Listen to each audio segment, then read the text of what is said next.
The rain had turned the city streets into black mirrors by the time I pushed through the heavy oak doors of Celestia, my shoulders aching from a double shift that had stretched into 14 hours. My feet screamed inside the worn flats I'd glued back together last week, and the familiar weight of exhaustion pressed against my chest like a physical thing. I could smell myself, sweat masked poorly by cheap body spray, mixed with the kitchen grease that clung to my server's uniform no matter how many times I washed it. "Good work tonight, sweetheart," Marcus called from behind the bar, already counting the register. I managed a weak smile, collected my meager tips from the jar, and slipped back into the rain without another word. The bus stop was 2 blocks away, 2 blocks that felt like 2 miles. I pulled my threadbare cardigan tighter, ignoring how the fabric hung loose where a button had fallen off months ago. The city looked different at this hour, cleaner somehow, washed by rain, emptied of the usual chaos. Street lamps cast orange halos through the mist, and somewhere distant, a siren wailed its lonely song. That's when I noticed the car. It sat at the corner like a predator. Sleek, black, expensive in a way that didn't belong in this neighborhood. Even through the rain-streaked windows, I could see the chrome detailing that probably cost more than I made in 6 months. The engine purred, a low rumble that vibrated through the wet pavement beneath my feet. I should have kept walking, should have minded my own business. Instead, I slowed, curiosity pulling at me despite my exhaustion. Through the tinted back window, I could just make out movement, shadows shifting, the brief flare of what might have been a phone screen. Then the front door opened. A man stepped out, tall, built like he spent serious time in a gym, wearing a suit that fit too perfectly to be off the rack. He moved with the kind of confidence that came from never having been told no. Rain dotted his shoulders, but he didn't seem to notice or care. His eyes found mine across the distance, dark and assessing in a way that made my stomach clench. "Miss," he said, his voice carrying easily through the downpour. "You need to move along." It wasn't a suggestion. I should have listened, should have ducked my head and hurried past. But I was tired. So bone-deep tired that my usual filter had worn away to nothing. "It's a public sidewalk," I heard myself say, the words coming out sharper than intended. "Last I checked, that car doesn't own the street." His expression didn't change, but something shifted in his posture. Tension, maybe, or warning. The back door opened before he could respond. I caught my breath. The man who emerged moved like water, fluid, unhurried, completely in control. He was younger than I expected, maybe early 30s, with dark hair that fell carelessly across his forehead, despite obvious expensive styling.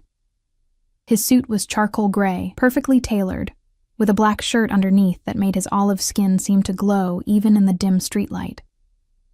No tie. The top 2 buttons undone in a way that should have looked casual, but somehow didn't. He was beautiful. Devastatingly, dangerously beautiful. But it was his eyes that stopped me cold. Dark, almost black, sharp with an intelligence that felt like being X-rayed. They swept over me once, taking in everything. My wet hair plastered to my cheeks, my stained uniform, my broken shoes, the tips clutched in my trembling hand. I watched him register it all in less than 3 seconds. "Problem, Marcus?" His voice was low, textured like smoke and expensive whiskey. It sent an involuntary shiver down my spine that had nothing to do with the cold rain. "No, sir." The suited man, Marcus apparently, replied immediately. "Just a pedestrian." Those dark eyes hadn't left mine. I felt pinned, examined, like a specimen under glass. Rain ran down my face, but I couldn't look away. Didn't dare look away. "She looks cold," he said finally, and I hated how my heart jumped at the observation. And tired. "I'm fine," I managed, finding my voice even though it came out smaller than I wanted. "Just heading home." One corner of his mouth lifted, not quite a smile, but close. Dangerous close. At this hour? In this weather? He tilted his head slightly, studying me with an intensity that made my skin prickle. "Where's home?" "None of your business," I said, but the words lacked conviction. Something about him made lying feel impossible. like he'd see through it before the sentence finished. He took a step closer, and I noticed Marcus tense beside the car. Rain fell between us, creating a curtain of silver drops in the streetlight. He smelled like cedar and something darker. Leather, maybe, or smoke. Clean and masculine, and far too expensive for this part of town. "You work at Celestia," he said. Not a question. A statement. "I've seen you there." My stomach dropped. Celestia catered to a specific clientele, the kind with money, power, and secrets they paid handsomely to keep. We had a private dining room on the second floor that required a separate entrance and 3 security checks. I'd served up there exactly once, 3 months ago, when they were desperate for staff during a weekend rush. I'd tried not to look at the men in expensive suits conducting business over plates that cost more than my weekly rent. Tried not to hear the conversations that fell silent when I approached with wine bottles that probably cost more than my car insurance. Had he been there? Had I served him? "I don't remember you," I said, which was a lie. Because now that he was standing here, close enough that I could see the slight scar above his left eyebrow, the perfect architecture of his face, I did remember. A flash of memory. Dark eyes watching me over a crystal glass. The weight of his attention like a physical touch even across a crowded room. That almost smile deepened. Liar. The word was soft, almost affectionate, but it carried weight. The rain fell harder, soaking through my cardigan, plastering my uniform to my skin. I was shivering now. Though whether from cold or something else, I couldn't tell. "I need to go," I said, taking a step back. "My bus is 3 blocks away at the depot for the night," he interrupted smoothly. "Last one left 20 minutes ago." Horror bloomed in my chest. I pulled out my phone with shaking hands. The screen cracked, battery at 8%, and confirmed what he already knew. The last bus had indeed departed. The next one wouldn't come until 5:30 in the morning. 6 hours from now. Shit, I whispered, the word escaping before I could stop it. My apartment was 45 minutes away on foot, through neighborhoods that weren't safe even in daylight. I had $12 in tips. Not enough for a cab, even if I could find one willing to come to this area. "Get in the car." My head snapped up. He'd moved closer while I was distracted. Close enough now that I had to tilt my head back to meet his eyes. Up close, he was even more striking. Sharp jawline, full lips, a small mole just below his right eye that somehow made him more real, more dangerous. "What?" "Get in the car," he repeated, slower this time, like I was simple. "I'll take you home." "I don't even know you." "No," he agreed, and something flickered in those dark eyes. Amusement? Frustration? "But I know you. I know you work doubles 4 times a week at Celestia. I know you take the bus because you can't afford to fix your car. I know you live alone in a 1-bedroom apartment near Fletcher Street. And I know..." He paused, his gaze dropping briefly to my trembling hands. "That you're about 30 seconds from collapsing in the middle of a rainstorm." Each word landed like a stone in my stomach. He knew too much. Way too much. "How?" "Get in the car, Piccola." The endearment rolled off his tongue like honey laced with arsenic. "We can discuss your concerns about stranger danger once you're warm and dry."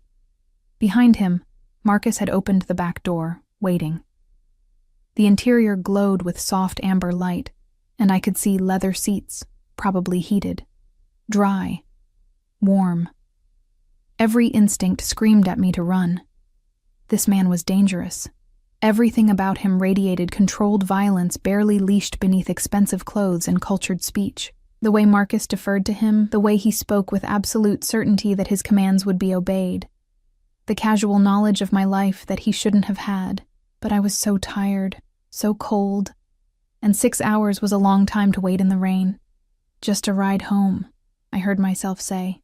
That's all. His smile was genuine this time, and somehow that was worse. "Of course," he said, gesturing toward the open door. "Just a ride home." I moved forward on numb feet, ducking into the car before I could change my mind. The interior was exactly as luxurious as I'd imagined. Soft leather, gleaming wood paneling, and blessed heat that immediately began seeping into my frozen bones. It smelled like him, that cedar and smoke scent, wrapped around me like a possession. He slid in beside me, and Marcus closed the door with a soft click that sounded far too much like a cage locking. The driver, another large man in a suit, pulled smoothly into traffic without being told. I realized with a start that he must have known where we were going before I'd even given my address. "You're shivering." His voice came from too close, and I turned to find him watching me with that same intense focus. Without warning, he shrugged out of his suit jacket and draped it over my shoulders. The fabric was still warm from his body, impossibly soft, and smelled so strongly of him that I felt lightheaded. I should have refused, should have handed it back. Instead, I pulled it tighter around myself, hating how good it felt. "Thank you," I whispered. "You're welcome, Piccola." He settled back against the seat, but I could feel his attention never leaving me. "Now, before we reach your apartment, you're going to tell me your name." "Why?" "Because I asked." The simple arrogance of it should have angered me. Instead, I found myself answering, my voice barely audible over the rain drumming on the roof. "Elena. My name is Elena. Elena," he repeated, and the way he said it, rolling the syllables, tasting them, made it sound like something precious, something owned. "Beautiful? Italian?" "My grandmother," I said, then immediately wondered why I was offering personal information to a man whose name I didn't even know. As if reading my thoughts, he extended a hand. Long fingers, I noticed, a heavy silver ring on his right middle finger engraved with something I couldn't quite make out in the dim light. "Dante," he said, "Dante Vittorio." I stared at his hand like it might bite me. Because I knew that name. Everyone in this city knew that name, even if they pretended not to. Vittorio. The family that owned half the restaurants, the construction companies, the unions. The family that appeared in newspaper headlines with lawyers but never in handcuffs. The family you didn't cross if you wanted to keep breathing. I started. But he pressed one finger to my lips, silencing me. "Careful, Piccola," he murmured, his touch burning against my mouth. "Some things are safer left unsaid in cars, even mine." He withdrew his hand slowly, deliberately, and I found myself missing the contact immediately. What was wrong with me? The car glided through rain-slicked streets, and I watched the city pass by through tinted windows that made everything look slightly unreal. My neighborhood approached too quickly. Familiar buildings, the corner store with its flickering sign, the playground with broken swings. When we pulled up outside my apartment building, a sagging structure with peeling paint and cracked steps, I felt suddenly, acutely aware of the contrast. His world and mine. They didn't belong together. "Thank you for the ride," I said, reaching for the door handle. His hand shot out, catching my wrist. Not hard, not painful, but absolutely immovable. "Elena." My name was a command in his mouth. "Come to Celestia tomorrow night, 9 o'clock. Ask for me." "Why would I?" "Because I'm asking you to." His thumb brushed over my pulse point, and I knew he could feel how my heart raced. "And because you're curious. I can see it in your eyes." "I work tomorrow night," I protested weakly. "Not anymore." He released my wrist, but the ghost of his touch remained. "I'll arrange it. 9 o'clock, Elena. Don't make me come looking for you." It should have sounded like a threat. Maybe it was. I scrambled out of the car, his jacket still draped around my shoulders, and didn't look back until I reached my building's entrance. When I turned, the car was still there, engine purring, watching, making sure I got inside safely. Or making sure I went exactly where he expected me to go. I climbed the 3 flights to my apartment on shaking legs, fumbled with my keys, and locked the door behind me with hands that wouldn't stop trembling. Only then did I notice the blood. It had soaked through my uniform sleeve, sticky and dark, spreading from a gash on my forearm that I didn't remember getting. Must have happened during the dinner rush. I'd grabbed a broken plate bare-handed when a busboy dropped a tray. I'd been too busy, too tired to notice. Now it throbbed, angry red around the edges. I peeled off his jacket carefully, planning to wash it, return it somehow. That's when I found the card tucked into the inner pocket. Heavy cardstock. Elegant script, Dante Vittorio, and below it, a phone number. I should have thrown it away, should have forgotten this entire night. Called in sick tomorrow. Stayed as far away from Celestia and Dante Vittorio as possible. Instead, I placed the card on my nightstand and lay down in his jacket, breathing in cedar and smoke until exhaustion finally pulled me under. I didn't sleep. Not really. Every time I closed my eyes, I saw his face. Those dark eyes that had studied me like I was a puzzle he intended to solve. The dangerous curve of his mouth when he'd called me Piccola. The way his touch had branded my wrist, gentle but absolute. A preview of something I didn't understand but felt in my bones. By the time dawn crept through my threadbare curtains, I'd convinced myself a dozen times not to go. Then I'd pick up his card from my nightstand, run my thumb over the raised lettering of his name, and feel my resolve crumble. The cut on my arm looked worse in daylight. Angry and deep, the edges puckered where I'd tried to butterfly it closed with medical tape. I should have gotten stitches, should have gone to urgent care, should have done a lot of things differently. I wrapped it in gauze, pulled on a long-sleeve shirt to hide the bandage, and spent the morning cleaning my apartment with manic energy, scrubbing baseboards that didn't need scrubbing, organizing a closet that barely had anything in it. Anything to avoid thinking about 9 o'clock. My phone rang at 2 p.m. Unknown number. Hello? Miss Elena? A woman's voice, professional and smooth. This is Andrea calling from Celestia. I'm updating the schedule and wanted to confirm. You're no longer on the roster for tonight. Mr. Vittorio has requested your evening be cleared. My stomach dropped.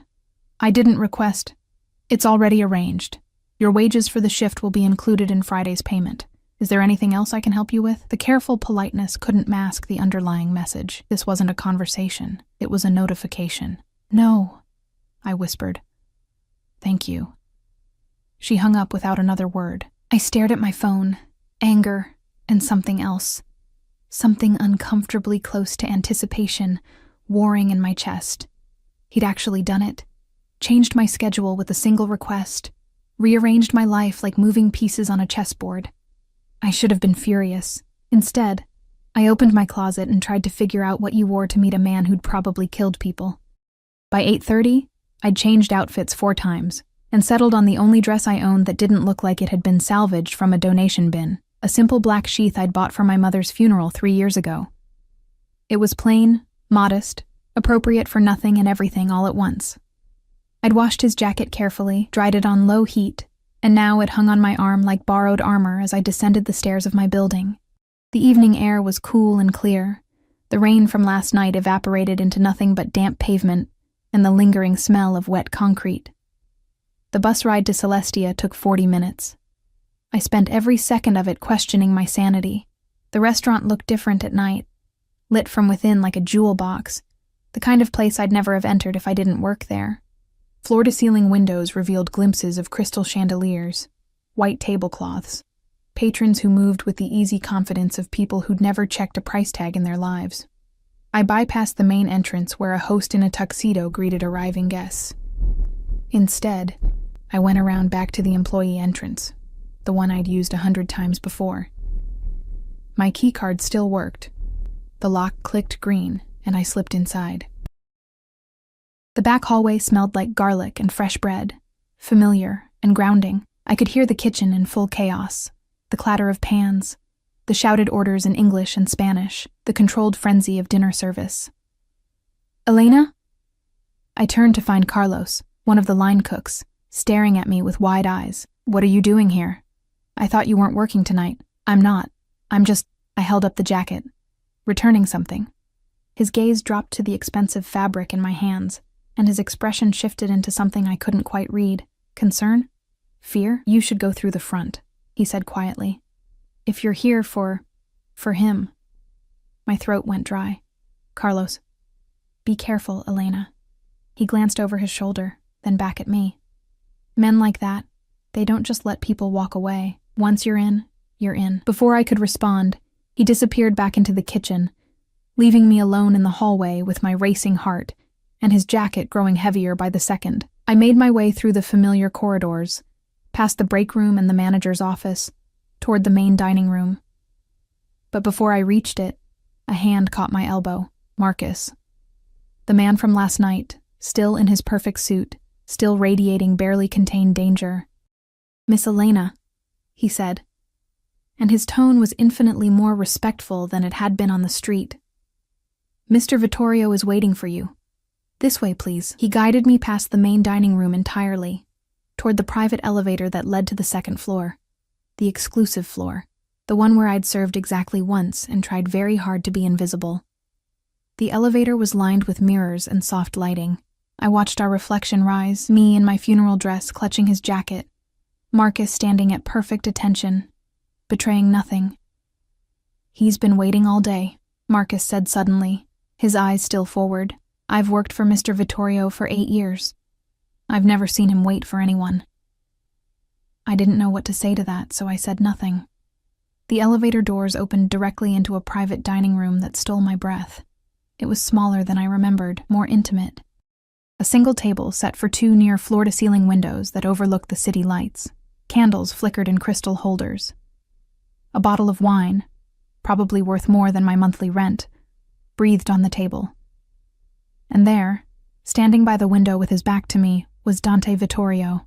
He wore black tonight, black slacks, black shirt with the sleeves rolled to his elbows, revealing forearms corded with muscle and decorated with ink I couldn't quite make out from this distance. His hair was slightly disheveled, like he'd been running his hands through it. "Thank you, Marcus," he said without turning. "That will be all." Marcus retreated immediately, and I heard the elevator doors close behind me with soft finality. We were alone. "You came," Dante said, finally turning to face me. Those dark eyes found mine across the room, and I felt the impact like a physical blow. "I wasn't certain you would. You changed my schedule," I said, pleased when my voice came out steadier than I felt. "Didn't leave me much choice." "There's always a choice, Piccola." He moved toward me with that same fluid grace, predatory and mesmerizing. "You could have stayed home, ignored me, thrown my card away. I brought your jacket back. I held it out between us like a shield, but he ignored it, his attention fixed entirely on my face. Keep it. It looks better on you anyway. I can't accept. You can. You will." He plucked the jacket from my hands and tossed it carelessly over a nearby chair, then caught my wrist, the same one he'd held last night, and pulled me gently toward the table. "Sit, have dinner with me." "Why?" The question burst out before I could stop it. "Why am I here? What do you want from me?" He pulled out my chair, waiting. After a moment's hesitation, I sat, and he settled across from me with the easy confidence of someone accustomed to being obeyed. "I want," he said, reaching for the wine and pouring 2 glasses with practiced elegance, "to have dinner with a beautiful woman who looked at me on a rainy street and saw a man instead of a name. I know your name now." "Yes." He slid my glass across the table. "And yet you're still here." I didn't touch the wine. "What exactly is it that you do, Mr. Vittorio?" "Dante," he corrected. "And I do many things. I own restaurants, construction companies, import-export businesses, real estate holdings throughout the city." "And the other things?" I pressed. "The things that make people afraid to say your name in cars?" Something dangerous flashed in his eyes. Pleasure, maybe, that I wasn't playing dumb. "The other things are not topics for first dates. This isn't a date. No." He leaned back, studying me over the rim of his glass. "What would you call it?" "A mistake," I said honestly, and his laugh was low and genuine. Finally, some honesty. He set down his glass and leaned forward, elbows on the table, giving me his complete attention. "Ask me what you really want to know, Elena. I'll answer 3 questions truthfully tonight. Choose them carefully." My mind raced. 3 questions. What did I actually want to know? What was safe to know? How did you know where I lived? I had you followed, he said without a hint of shame, for 3 weeks after I saw you working here. I wanted to know who you were, if you were safe, if anyone was taking care of you. His jaw tightened slightly. The answer to that last one made me angry. A chill ran down my spine. 3 weeks. He'd been watching me for 3 weeks. That's terrifying. That's protection. He signaled to someone I hadn't noticed, a server who appeared from the shadows with plates of food that smelled incredible. Question 2? I waited until the server disappeared again, my appetite gone despite the beautiful food in front of me. What do you want from me, really? Complicated question. He cut into his steak with precise movements, but his eyes never left mine. At first, I wanted to understand why I couldn't stop thinking about you. Why a woman who served me wine for 30 seconds 3 months ago had crawled under my skin and refused to leave. He paused, chewing slowly, then continued. Now I want everything. Your time, your attention, your trust eventually. I want to know every thought in that clever head. Every fear, every secret. You don't even know me. Not yet, he agreed. But I will. Last question, Piccola. Make it count. I looked down at my wrapped forearm, hidden beneath my sleeve, and made a decision. Why do you call me that? Piccola? His expression softened into something almost tender. It means little one. And before you argue that you're not little, he held up a hand. It's not about size. It's about, he searched for words, something precious, something that needs protecting. Something mine. I'm not yours. Not yet, he said again, echoing his earlier words. Eat, Elena. The chef prepared this specifically for you. How did he know what I'd like? I told him. At my startled look, he smiled. I pay attention. You always order the chicken piccata on your breaks. You drink water, no ice. You avoid anything with mushrooms. He gestured to my plate. No mushrooms, I promise. It should have been romantic. Instead, it felt like being dissected, examined, catalogued, but I was hungry. I'd been too nervous to eat all day, so I picked up my fork and took a bite. It was perfect. Of course it was perfect. We ate in silence for a few minutes, and I tried to ignore how his attention never wavered, how he watched every bite I took with satisfaction, like my eating pleased him on some fundamental level. Roll up your sleeve, he said suddenly, his voice dropping into something harder. I froze, fork halfway to my mouth. What? Your left sleeve. Roll it up. Why would I? Elena. My name was a warning. Roll up your sleeve. Now. With shaking hands, I set down my fork and slowly pushed up my sleeve, revealing the gauze wrapped around my forearm. His expression went absolutely still, controlled in a way that was somehow more frightening than anger. Take off the bandage. It's fine. Just a cut from work. Take it off. I unwrapped the gauze with trembling fingers, exposing the angry gash that had bled through the tape I'd used to close it. It looked infected now, red and swollen around the edges. Dante was out of his chair before I could blink, kneeling beside me, his hand catching my arm with infinite gentleness.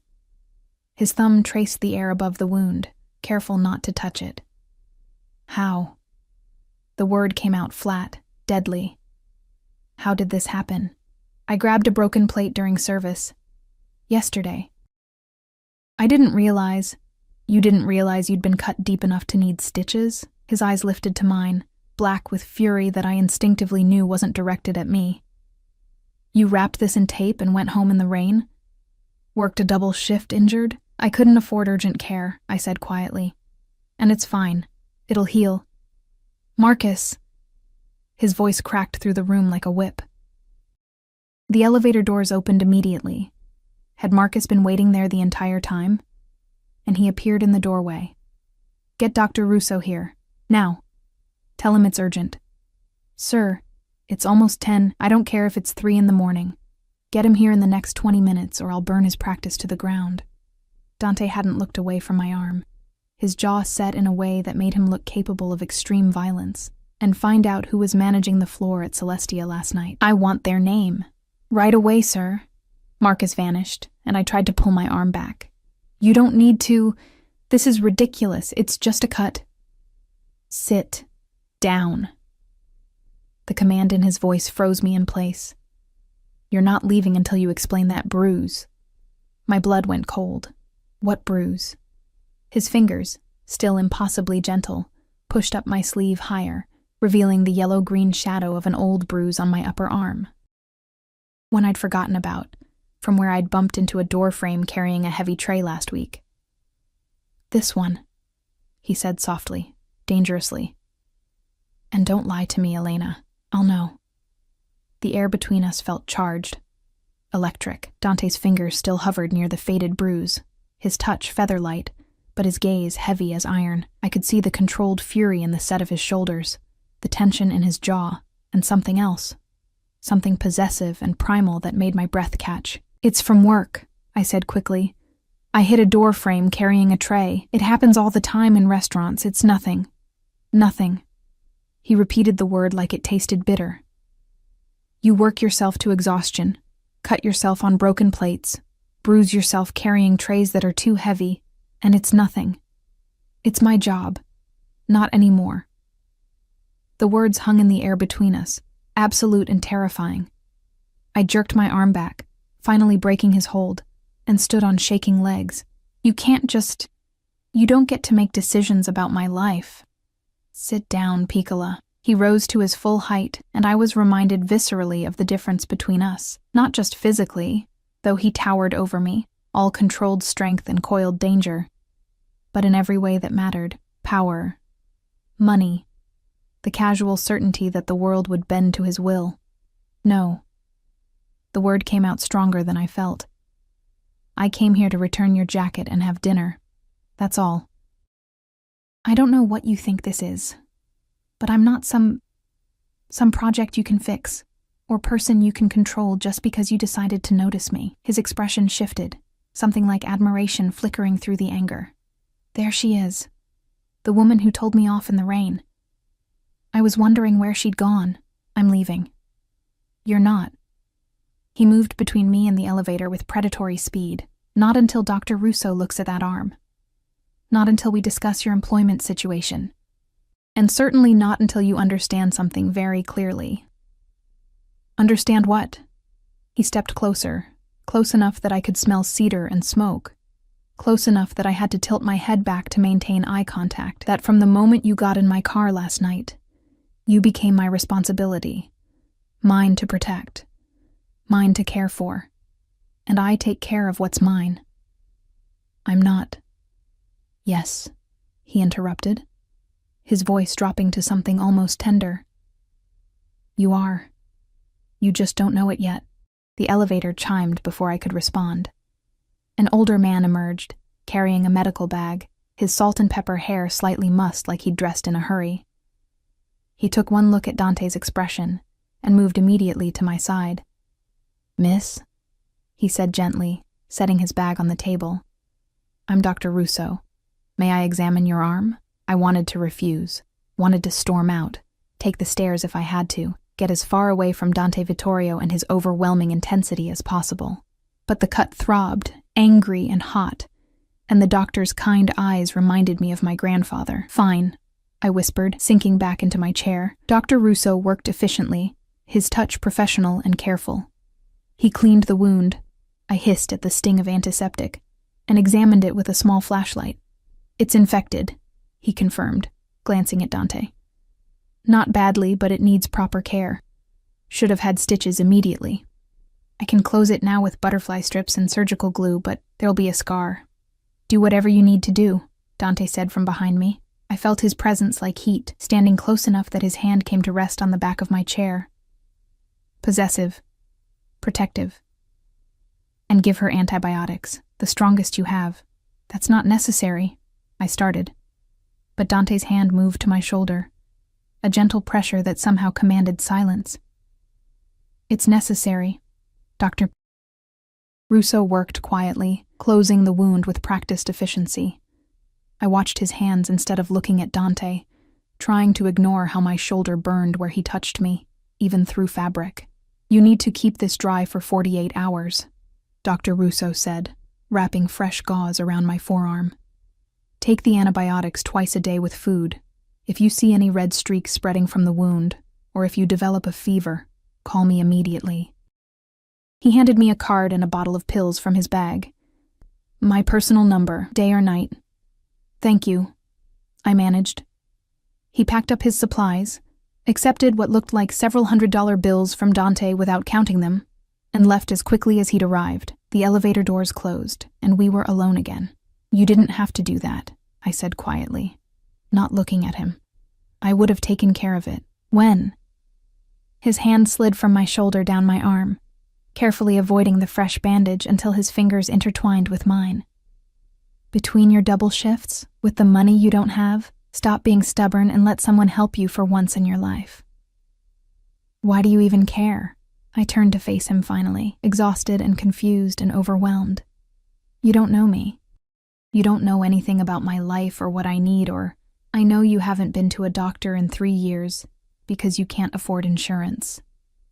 His thumb traced circles on my palm, the gesture oddly soothing despite everything. "I know you send half your paycheck to your younger brother in college. I know you eat 1 meal a day, usually after your shift ends. I know you take the bus in the rain because your car died 6 months ago and you can't afford to fix it. I know," his voice dropped, "that you're alone in this city with no one watching out for you, and that's unacceptable." Each statement felt like a violation, intimate and terrifying. "You had no right to investigate me." "I had every right." He pulled me to my feet with gentle insistence. "The moment I saw you, exhausted and invisible while entitled people snapped their fingers for more wine, I knew. You were important. You mattered. And no one was treating you like you did." "So what? You decided to swoop in and rescue me?" "I don't need rescuing." "No," he agreed, and that dangerous smile curved his lips. "You need someone who sees you, really sees you. Someone who'll make sure you eat, that you're safe, that you're cared for the way you deserve." "I take care of myself." "Barely." The word was harsh, but his touch remained gentle. "And badly." "When was the last time you ate a full meal that you didn't have to cook after working 14 hours? When did you last sleep without worrying about bills? When did someone last ask if you were okay and actually wait for an honest answer?" My throat tightened. I wouldn't cry. Wouldn't give him that. "What do you want from me?" I asked again, desperate for an answer that made sense. "Really? Because this," I gestured between us, "doesn't make sense. Men like you don't notice women like me." "Men like me," he said slowly, "are very good at recognizing value when we see it. And you, Piccola, are invaluable." Before I could respond, his phone buzzed. He ignored it. It buzzed again, more insistently. With a frustrated sound, he released my hand and pulled it from his pocket. His expression went cold as he read the screen. Absolutely, terrifyingly cold. "When?" he said into the phone, not bothering with greetings. A pause. "How many?" Another pause. "I'll be there in 20 minutes. Have everyone ready." He hung up and looked at me, something like regret crossing his features. "I have to go. Business that can't wait." "Okay," I said, relief and disappointment warring in my chest. Marcus will take you home." He was already moving toward the elevator. All business now, the tender intensity from moments ago locked away behind walls of ice. "He'll wait outside your building until you're safely inside." "That's not necessary. It's not negotiable." He pressed the elevator button, then turned back to me, catching my face in his hands with surprising gentleness. His thumbs traced my cheekbones, and I watched something dark and possessive flicker in his eyes. "Tomorrow, noon. I'm sending a car to your apartment. We're going somewhere." "I work tomorrow." "Not anymore. I bought Celestia this afternoon. You're officially on paid leave until I say otherwise." My mouth fell open. You can't just..." "I can. I did." He pressed a quick, firm kiss to my forehead that sent electricity shooting through my entire body. "Wear something comfortable. And Elena?" He waited until I met his eyes. "Don't even think about not being there. I'll come get you myself, and I won't be as patient the second time." Then he was gone, the elevator doors closing on his broad back, leaving me standing alone in a private dining room with half-eaten food and a mind spinning with too many thoughts to process. Marcus appeared 30 seconds later from a different elevator, silent and efficient. "Miss Elena, if you're ready." I grabbed Dante's jacket, I wasn't leaving it here, and followed Marcus in a daze. The next morning, I woke to sunlight streaming through my window and the bizarre realization that I had nowhere to be, no shift, no desperate scramble to make the bus on time. Just time. I made coffee, real coffee, not the instant kind, and sat by my window watching the city wake up. The card on my nightstand seemed to pulse with presence, and I picked it up, running my thumb over Dante's name. He'd bought an entire restaurant, just to give me time off. The thought should have terrified me. Instead, I felt something uncomfortably warm unfurl in my chest. At 11:30, I was dressed in jeans and a soft sweater, my hair pulled back, the bandage on my arm hidden beneath long sleeves. I told myself I was only going because he'd threatened to come get me, that it was easier to comply than to fight. I told myself a lot of lies that morning. The car that pulled up at exactly noon was different from the one before, a sleek SUV with tinted windows and Marcus behind the wheel. Another man sat in the passenger seat, equally large, equally alert. "Miss Elena," Marcus said as he opened my door. "Mr. Vittorio is waiting." The drive took 40 minutes, out of the city and into rolling hills I'd never explored. We pulled up to a property that stole my breath. A sprawling estate with manicured grounds, gardens still blooming despite the autumn chill, and a house that looked more like a villa than anything that belonged in this state. Dante stood on the front steps, dressed casually in dark jeans and a navy sweater that made his eyes look even darker. He looked younger like this, more approachable, though no less dangerous. "Elena?" he said, my name like a caress. He descended the steps with that fluid grace and opened my car door himself, offering his hand. "Thank you for coming." Did I have a choice? Always. But his smile said he'd known I'd come. "Walk with me?" He led me around the house to the gardens, keeping my hand tucked in his. The late morning sun felt warm on my face, and the air smelled like roses and something herbal I couldn't identify. "This is your home?" I asked. "One of them, my favorite." He guided me down a stone path between hedges shaped into elegant curves. "It's quiet here. Private. Safe. Safe from what? Everything." He stopped beside a fountain, a beautiful marble piece with water cascading from a woman's cupped hands. "I wanted you to see it. Wanted you to understand what I'm offering." My stomach clenched. "Offering?" "A life, Piccola." He turned to face me fully, and the intensity in his eyes made my knees weak. "One where you don't work yourself to death for pennies. Where you're protected, cared for, given everything you need and most of what you want." "I don't understand. I want you here." He gestured to the house, the grounds, the peaceful beauty surrounding us. "With me. I want to come home and find you reading in the library. I want to watch you discover what it's like to not be exhausted. I want—" He stepped closer. "To know that you're safe and happy and mine." "You're asking me to be what? Your mistress?" "No." The word was sharp, almost offended. "I'm asking you to let me take care of you. To give me the chance to prove that I can make you happy. To stop fighting so hard alone and let someone share the burden. I barely know you, then get to know me." His hands framed my face again, that gesture already becoming familiar. "Stay here today. Let me show you the house. Have lunch with me. Talk to me. Give me one day to prove this isn't insane." "It is insane," I whispered, but I didn't pull away. "Maybe."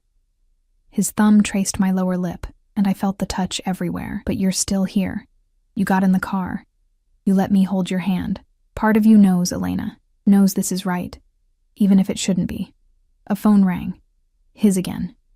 He pulled it out with clear frustration, glanced at the screen, and his entire demeanor changed. Rage. Pure, cold rage. "What?" he answered, the word a blade. I couldn't hear the other side of the conversation, but I watched his expression grow progressively darker, more dangerous. "When did this happen?" A pause.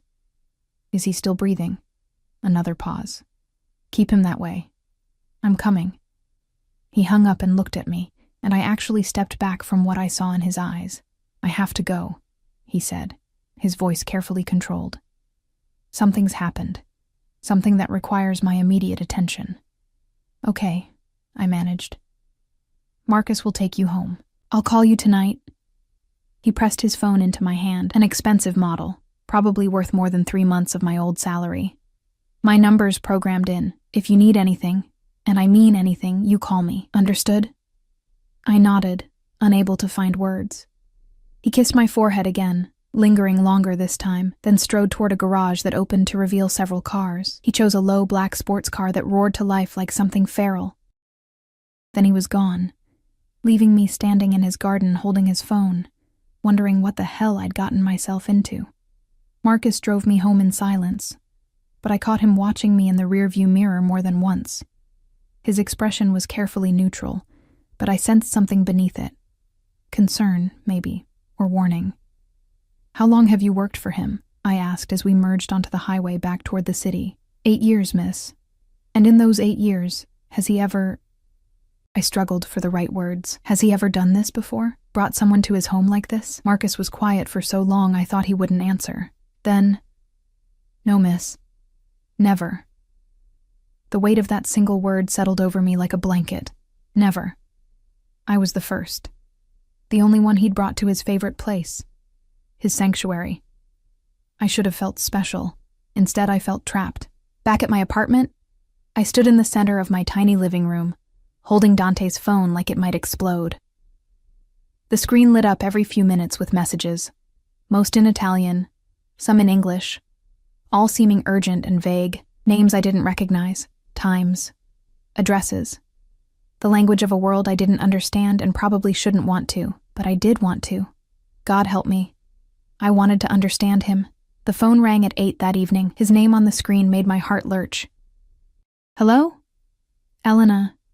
Just my name, but I could hear exhaustion underneath it. And something else.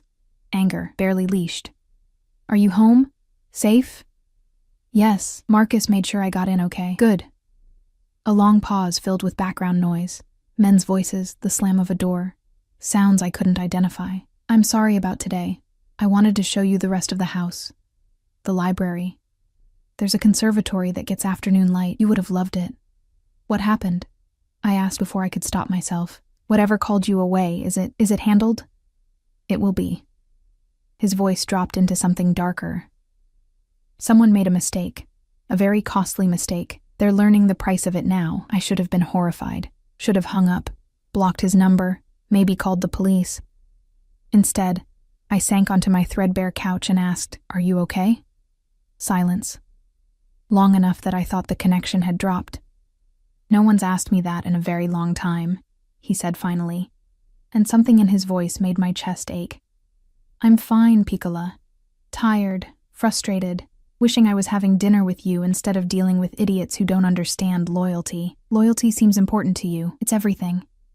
The certainty in his words was absolute. In my world, your word is your life. Break it and... He trailed off. You don't want to know the rest. Maybe I do. No. Firm, final. You don't. I won't taint you with the details of my business, Elena. That's not why I want you. Then why do you want me? I curled into the corner of the couch, pulling a blanket around myself. I still don't understand. You could have anyone. Models, actresses, women who belong in your world. I don't want someone from my world. He cut me off. My world is full of people who want something. Money, power, protection, connections. Everyone has an angle. Everyone's calculating the cost-benefit of every interaction. A pause. But you looked at me in the rain and told me I didn't own the street. You got in my car even though you were terrified. You came to dinner even though every instinct probably told you to run. You're brave and honest and real in a way I've never encountered. I'm not brave, I whispered. I'm scared of you. Good. His answer surprised me. You should be a little scared. I'm not a good man, Elena. I won't pretend to be. But I'll be good to you. That's a promise. Promises are easy to make. Not for me. I don't make them lightly. I heard a door close, the background noise cutting off. When he spoke again, his voice was quieter, more intimate. Where are you right now? What are you doing? On my couch, under a blanket, talking to you. What are you wearing? The question sent heat through me despite its innocence. The same thing I wore today, jeans and a sweater. Are you comfortable? Yes. Warm enough? Yes. Have you eaten? I hesitated. Not yet. Elena. Disappointment and frustration mixed in my name. You promised to take the antibiotics with food. That means actual meals, not crackers or, what was it last week? A granola bar for dinner. How did you know about the granola bar? I pay attention. I heard rustling like he was moving. There's a folder in my phone. Open it. What? The photo gallery. There's a folder labeled Elena. Open it. With shaking hands, I navigated to his photos and found the folder. Inside were dozens of images. Me leaving my building, waiting at the bus stop, walking into Celestia. Me through the restaurant windows, serving tables. Me in the rain the night we met. You photographed me. I breathed. Not sure if I felt violated or oddly cherished. I needed to see you when I couldn't be there, he said simply. Needed to know you were safe, that no one was bothering you. Look at the last photo. I scrolled to the end. It was from earlier today, me in his garden, standing by the fountain, sunlight catching in my hair. I looked almost pretty in that light, almost like I belonged there. That's how I want to see you every day, he said softly, happy, peaceful, not exhausted and hurt and struggling alone. I'm not alone. Aren't you? The question was gentle but cut deep. When was the last time someone knew you were sick? When did someone last check if you'd eaten? Who do you call when you're scared or tired or just need to hear a friendly voice? I couldn't answer because he was right. My brother was busy with school, hundreds of miles away. My few friends from high school had moved on, built lives I couldn't afford to be part of. I worked, came home, slept, repeated day after day after day. Let me be that person, Dante said into my silence. Let me be the one who checks on you, who makes sure you eat and sleep and smile occasionally. Let me take care of you the way you deserve. In exchange for what? Nothing. The answer was immediate. I'm not asking you to be anything you're not, Elena. I just want you safe and happy. That's enough. No one does something for nothing. I'm not no one. His voice hardened slightly. And you're not something. You're important. To me. For reasons I'm still trying to understand myself. A knock on my door made me jump. Someone's here, I said. I know. It's dinner. I'm having it delivered since you won't eat properly on your own. You sent me food? Answer the door, Piccola. Still holding his phone to my ear, I opened the door to find a young man holding several bags from an upscale Italian restaurant I'd walked past 100 times but never entered. Miss Elena? He asked. At my nod, he handed over the bags with a smile. Enjoy your meal. I brought everything inside, setting the bags on my small kitchen counter. The containers alone probably cost more than my usual groceries. Open them, Dante instructed in my ear. I did.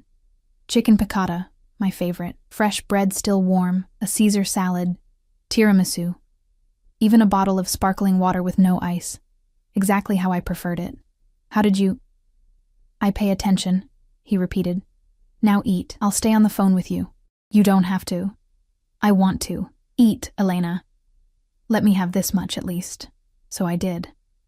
I plated the food and sat at my tiny kitchen table, and I ate while Dante Vittorio listened on the other end of the line.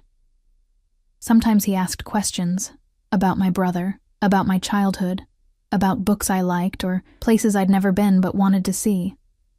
Sometimes he just breathed, quiet company across the distance.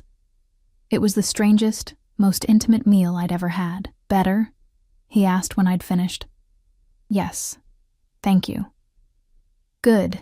Now take your medication and get some sleep. You sound exhausted. When will I see you again?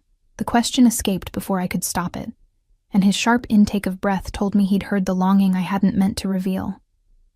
Tomorrow, he said, satisfaction clear in his voice. I'm clearing my afternoon. We're having lunch together. Somewhere public, if that makes you feel safer.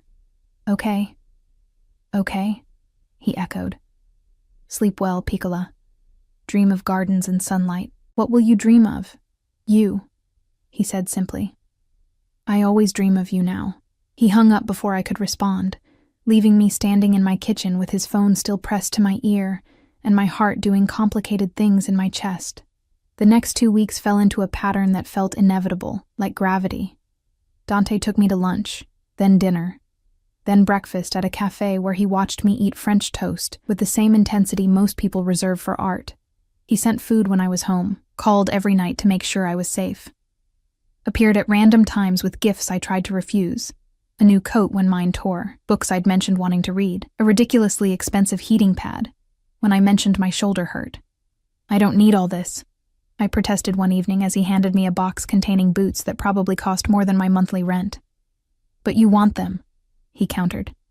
And he was right. I'd stopped in front of a shop window days ago, admiring the leather boots displayed there, not realizing he'd been watching. He never pushed for more, never tried to kiss me beyond chaste touches to my forehead or cheeks, never demanded anything physical, but the possession in his eyes grew stronger daily, and I felt myself falling into the gravity of his attention, like a moon caught in orbit. I should have been stronger, should have maintained distance, but he made it so easy to lean into his care, to let him shoulder burdens I'd carried alone for so long. My brother called one evening, excited and confused. "Ellie, something weird happened. I got an email saying my tuition for next semester is paid, and my housing. Someone set up a scholarship in Nona's name. Do you know anything about this?" I'd looked across the restaurant table at Dante, who'd been watching me with that careful attention. He'd known I was talking to my brother, known exactly what the call was about. "Just accept it," I'd said to my brother. "You deserve it." After I hung up, I'd stared at Dante for a long moment. "My brother's scholarship. That was you." "Yes." "Why?" "Because it made you happy." He'd reached across the table, threading his fingers through mine. "Because you send him half your money every month, and I'd rather see you comfortable. Because I can, and I wanted to. I can't accept. You already have. It's done."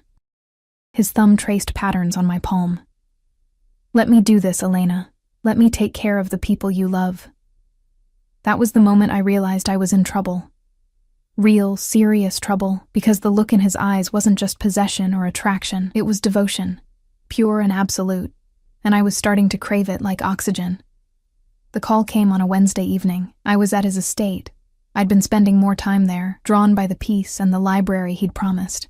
He'd been teaching me about wine, laughing when I admitted I couldn't tell the difference between expensive and cheap. His phone rang, and I watched his expression shudder into something cold and deadly. "Handle it," he said into the phone. "No. Bring him here. I want to look him in the eyes when he explains himself." He hung up and looked at me, regret clear on his face. "I need to take care of something. It won't take long." "Should I leave?" "No." The word was sharp, almost panicked. "Stay. Please. I'll have Marcus take you to the library. Just stay." I nodded, and he kissed my forehead, lingering, desperate, before disappearing into a wing of the house I'd never entered. Marcus appeared and guided me to the library, but I couldn't focus on books. I heard raised voices, a scream, quickly cut off. The sound of something heavy hitting the floor, then silence. Dante returned an hour later, his knuckles bruised and a small cut above his eyebrow. He found me curled in a leather chair, trying to pretend I hadn't heard anything. "I'm sorry," he said quietly, kneeling beside my chair. "You shouldn't have heard that. What happened?" "Someone betrayed me, stole from me." His jaw tightened. "It's handled. The screaming is nothing you need to worry about." He took my face in his hands, forcing me to meet his eyes. "I would never hurt you, Elena. Never. What I do to people who betray me, who steal from me, who threaten what's mine, that's business. That's a different world. But you? You're sacred. Untouchable." "I'm scared," I whispered. "Of me? Of how much I want to stay? How much I'm starting to need this, need you?" His expression softened into something almost vulnerable. "Then stay. Stop fighting it and just stay." He pulled me into his arms, and I went willingly, pressing my face against his chest and breathing in cedar and smoke. His heart thundered beneath my ear, and his arms wrapped around me like walls that nothing could breach. "I'm falling in love with you," he murmured into my hair. "Have been since the moment you looked at me in the rain like I was just a man." And I know it's too fast and probably insane, but I don't care. You're mine, Elena. You've been mine since that first night. I'm just waiting for you to accept it. I should have run, should have fought, should have protected myself from the dangerous man holding me like I was something precious and fragile. Instead, I tilted my face up and kissed him. The kiss shattered something between us. Some final wall I'd been maintaining. Some last defense against the inevitable. Dante made a sound low in his throat, almost pained, and his hands moved to cradle my face with a gentleness that contradicted everything I'd heard screaming in his house an hour ago. He kissed me like I was air, and he'd been drowning, like I was something holy he had no right to touch, but couldn't stop himself from reaching for. His lips were soft, searching, and when I opened for him, the careful control he always maintained cracked just slightly. Elena, he breathed against my mouth, and my name sounded like a prayer. Tell me to stop. Tell me you don't want this, and I'll walk away. I'll make sure you're taken care of from a distance. I'll never touch you again. Just tell me now, before I can't let you go. Don't stop, I whispered, and sealed both our fates. He lifted me from the chair, as if I weighed nothing, carrying me through corridors I'd never seen to a bedroom that was clearly his, masculine and elegant, smelling like him. The bed enormous and covered in dark sheets that probably cost more than my entire apartment. But he didn't take me to the bed. Instead, he set me carefully on a chaise by the window and knelt before me, his hands framing my face again in that gesture that had become his signature. I need you to understand something, he said, his voice rough. Once we cross this line, you're mine. Completely. I don't share, Elena. I don't do casual. If you give yourself to me, I'm keeping you. Forever. No matter what. That sounds like a threat. It's a promise. His thumbs traced my cheekbones. I'm not a good man. I've done things that would make you run screaming if you knew the details. I've hurt people, killed people, built an empire on fear and blood and calculated violence. He leaned forward, pressing his forehead to mine. But with you, I want to be different. Want to be the man who makes you smile, who keeps you safe, who gives you everything you've ever been denied. Let me be that man. What if I can't handle your world? Then I'll build you a new one. Simple. Absolute. Whatever you need, Piccola, whatever makes you happy. Just don't leave me.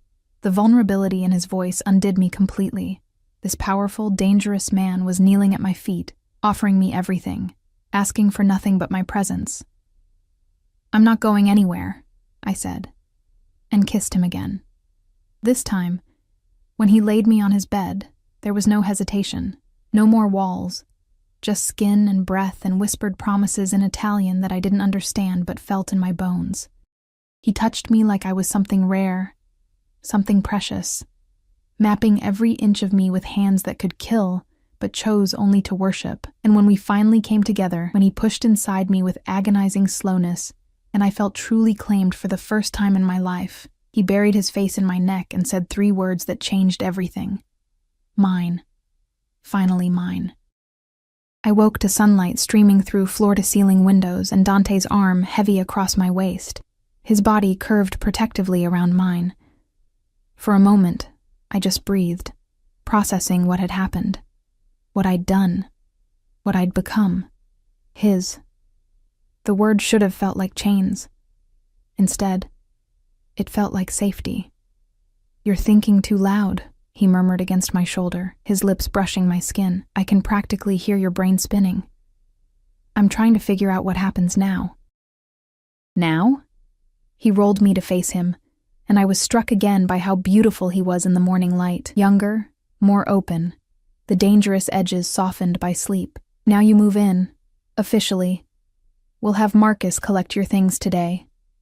That's very presumptuous. That's realistic. His hand traced down my spine, leaving heat in its wake. You're not going back to that apartment, Elena. You're not working yourself to death for strangers. You're staying here, with me, where you belong. I need something to do. I can't just exist. Then don't. He propped himself up on one elbow, looking down at me with serious eyes. What do you want to do? Really. If money wasn't an issue, if you could do anything, what would make you happy? I thought about it. Really thought about it for the first time in years. I wanted to be a teacher once, before my parents died, and I had to drop out to support my brother. I loved working with kids, then go back to school. He said it like it was simple, like it was already decided. Finish your degree. I'll handle everything else. I can't ask you to. You're not asking. I'm offering. He kissed my forehead. I meant what I said last night, Elena. Whatever you need. Whatever makes you happy. It's yours. A phone rang. His, on the nightstand. He grabbed it with clear irritation, glanced at the screen, and his expression went cold. What is it? He answered, sitting up. I couldn't hear the other side, but I watched tension coil through his shoulders, saw his jaw clench with suppressed fury. When? A pause. How did they get that close? Another pause. Double the security. No one gets within a mile of the property without clearance, and find out who leaked the location. I want them in front of me by tonight. He hung up and looked at me, and I saw fear beneath the anger. Real, genuine fear. What's wrong? Nothing you need to worry about, but he was already moving, pulling on clothes with efficient speed. Stay in the house today. Marcus will be outside your door. Don't go anywhere without him. Dante, you're scaring me. He came back to the bed, caught my face in his hands. Someone found out about you, about us. They're trying to use you to get to me. Ice flooded my veins. Who? Rivals. Idiots who think they can hurt me by threatening what's mine. His eyes burned with barely controlled violence. They're wrong. I'll end every single one of them before they get within 100 feet of you. Maybe I should leave. Go somewhere else until... No. The word was absolute. You're safest here, with me. This property is a fortress. I have men stationed at every entrance, cameras covering every inch of the grounds. No one gets in unless I allow it. He pressed a hard kiss to my lips. Trust me, Piccola. I'll keep you safe. I promise. What are you going to do? Whatever I have to. He stood, checking a gun I hadn't noticed him pull from a drawer. The casual way he handled it, checked the magazine, tucked it into a holster at his back. It drove home exactly who and what he was. A killer. A criminal. A man who solved problems with violence. And I'd given myself to him completely.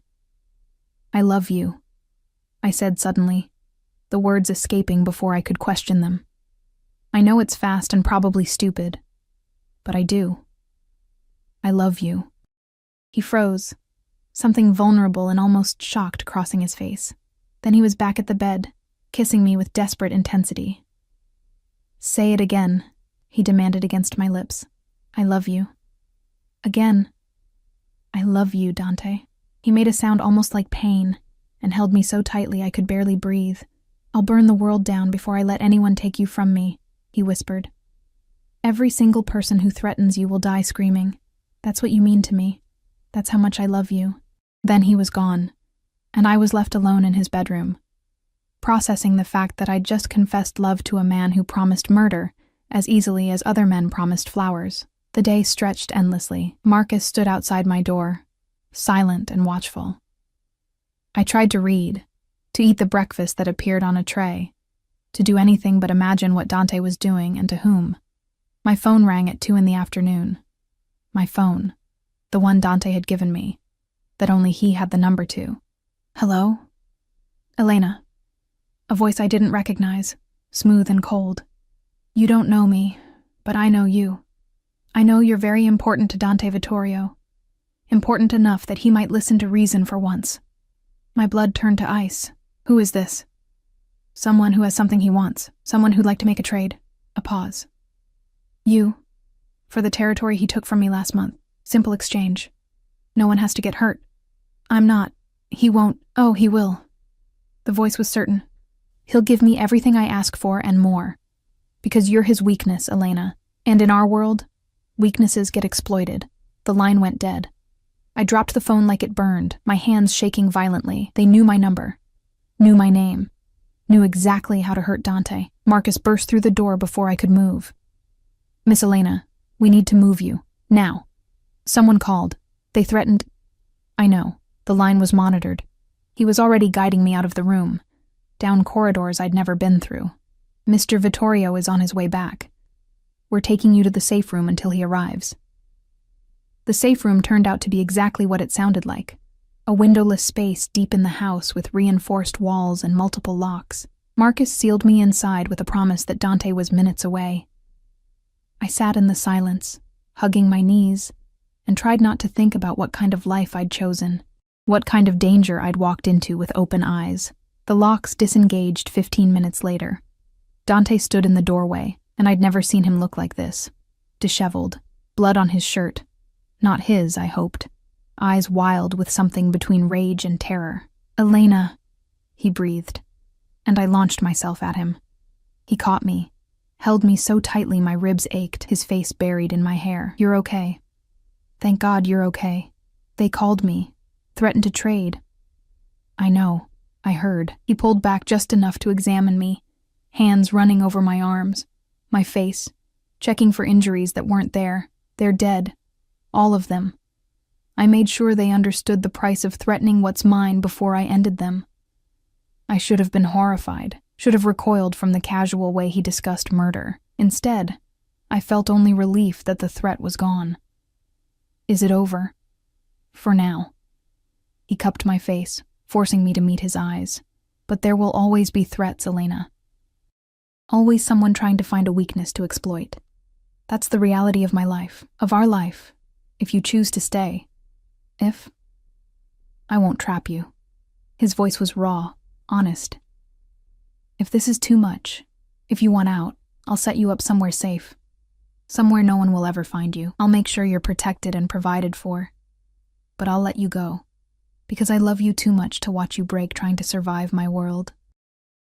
I looked at him, this dangerous, violent man, who'd shown me more care and devotion in 3 weeks than anyone had in years, who'd taken on my burdens without asking, who'd looked at me like I hung the moon, who'd killed for me without hesitation. "I'm not leaving," I said firmly.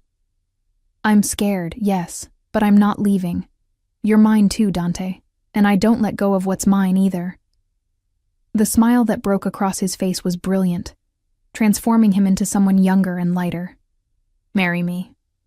"What?" "Marry me." He said it again, certainty replacing the vulnerability. "Not today, not tomorrow, but soon. Make it official. Let me put my ring on your finger so everyone knows exactly who you belong to, who belongs to you." "That's insane." "Probably." He kissed me softly. "But everything about us has been insane from the start. Why stop now?" "Yes," I heard myself say, and watched joy flood his features. "Yes, I'll marry you." He kissed me then like a man who'd been granted reprieve from execution, and I kissed him back, like a woman who'd finally found home in the most unexpected place. 6 months later, I stood in a garden full of white roses, the same garden where he'd first brought me, first asked me to trust him. My dress was simple but elegant. My brother walked me down the makeshift aisle with tears in his eyes, and Dante waited at the end wearing a suit that made him look like sin itself. We spoke vows in front of a handful of people. His most trusted men, my brother, a priest who'd probably been paid handsomely to overlook exactly who he was marrying. When Dante slipped the ring on my finger, a band of platinum with a diamond that caught the sunlight like captured fire, he said words meant only for me. "My Elena, my love, my life, my Dante," I whispered back. "My protector, my home." We kissed as husband and wife, and I felt the rightness of it settle into my bones like truth. The life I'd chosen wasn't safe, wasn't conventional, wasn't anything I could have predicted that rainy night when I'd told off a stranger on the street, but it was mine. He was mine, and I was his, completely and irrevocably. That evening, as we danced under string lights in the garden, Dante pulled me close and murmured in my ear, "No regrets." I looked up at him, this beautiful, dangerous man who'd seen me when I was invisible, who'd cared for me when I was alone, who'd chosen me above everything else in his violent world. "Not a single one," I said honestly, and I meant it. I'd started as a tired waitress barely surviving, invisible to everyone around me. I'd been terrified of the powerful man who'd noticed me in the rain. But he'd shown me that sometimes the most dangerous things are the ones worth fighting for. That love doesn't always look like safety. Sometimes it looks like cedar and smoke, leather and violence, a man who'd burn the world down to keep you warm. I went back to school the following fall, studying to be the teacher I'd always wanted to be. Dante attended my graduation 2 years later, pride blazing in his dark eyes. We adopted a dog, a massive beast of a German shepherd that Dante named Dante Jr. despite my protests. We fought sometimes, about my safety or his work or the lingering fear that never quite disappeared. But every night, he came home to me. Every morning, I woke in his arms. And every day, I chose him again, the way he'd chosen me that rainy night, when I was invisible to everyone else. The bruise had healed long ago. The cut had scarred, a thin white line on my forearm that Dante kissed sometimes, a reminder of the night everything changed. I'd walked into danger with open eyes and found love in the darkness, and I'd do it again in a heartbeat.